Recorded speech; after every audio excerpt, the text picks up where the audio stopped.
ناگزیر ہمیں اپنا ٹیکس 20% کرنا ہوگا۔ نگران وزیر اعظم انوار اللہ کاکڑ کی نیو یارک پہنچنے پر میڈیا سے گفتگو، کہا ٹیکس کے نظام کو بہتر کا تبھی عام آدمی پر بوجھ ہوگا۔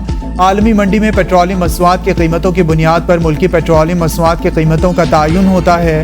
ملک میں سرمایہ کاری کے لیے محفوظ اور سازگار ماحول ضروری، سویلین اداروں کو مضبوط بنانا ہماری اولین ترجیح ہے۔ جسٹس قاضی فائز عیسیٰ نے ججز روسٹر تشکیل دے دیا۔ رواں ہفتے 5 بینچ سپریم کورٹ میں مقدمات کی سماعت کریں گے۔ بینچ نمبر 1 چیف جسٹس قاضی فائز عیسیٰ، جسٹس امین الدین، جسٹس اطہر من اللہ پر مشتمل ہے۔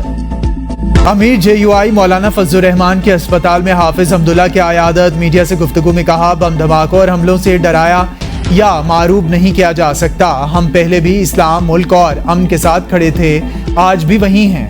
مولانا فضل الرحمان کے دھماکے کی زخمیوں کی جلد صحتیابی کے لیے دعا۔ سینئر ڈپٹی کنوینر MQM مصطفیٰ کمال کی بھی حافظ حمداللہ کی عیادت، گلدستہ پیش کیا۔ مہنگائی کے خلاف جماعت اسلامی کا گورنر ہاؤس خیبر پختونخوا کے سامنے دھرنا 3 دن تک جاری رہے گا۔ سراج الحق اور دیگر قائدین خطاب کریں گے۔ امیر جماعت اسلامی آئندہ کے لائحہ عمل کا اعلان بھی کریں گے۔